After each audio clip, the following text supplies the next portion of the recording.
I was just sitting here in my room at the hotel and reflecting about my position and what I do every day and how I got here. And I thought maybe I should share that with you all. I think it's interesting. My sister has been missing for 21 years. And when she went missing at the time, I was a social worker. So I did a lot of things with mental health. And when my sister went missing, I wasn't able to do that job anymore. It was just too hard on me. So I went back to school.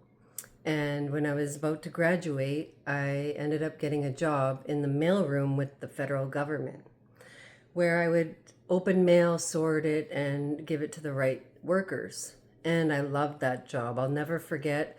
There was 14 of us in that mailroom, and we were a great team, and it was always fun. It was really fun energy. And however, that job there, you were only contract. You didn't get a permanent job. So the goal is to work your way up so that you could get a permanent job.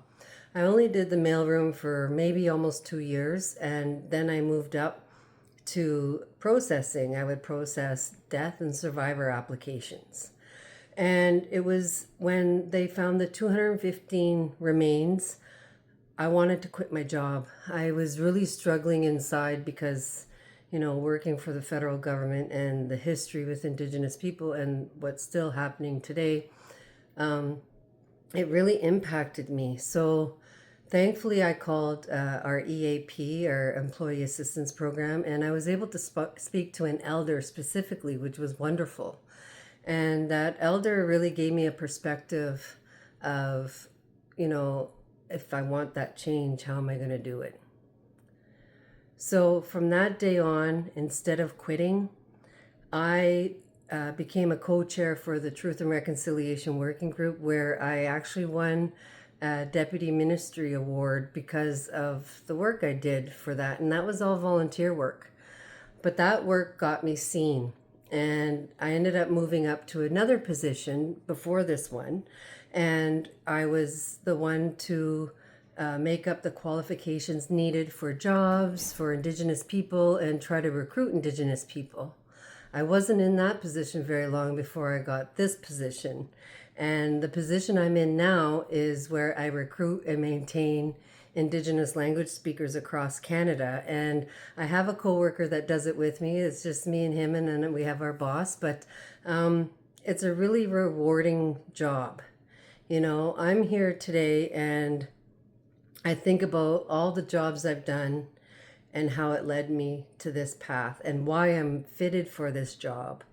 I'm very connected to community. I understand a lot of protocols, a lot of teachings, and the way we're supposed to work together and treat each other. And I think that shows a lot of my work. These interpreters are not just interpreters. A lot of them are elders. A lot of them are knowledge keepers. And a lot of them are very well respected people in their community. And it makes me so proud that I get to spend so much time with them and be there for whatever they need. If they need water, change your shoes, you forgot your meds, whatever it is, I'm there to make sure that their needs are met and that they're well taken care of.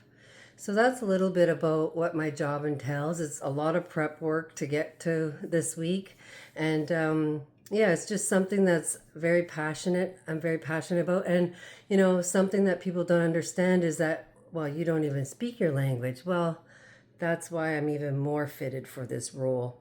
My grandfather, because of what the government did to him in a sanatorium for 7 years, experimenting on him, taking his lung, making it so that he couldn't live outside of a hospital.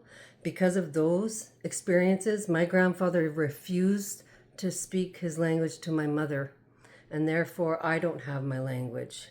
That makes it full circle.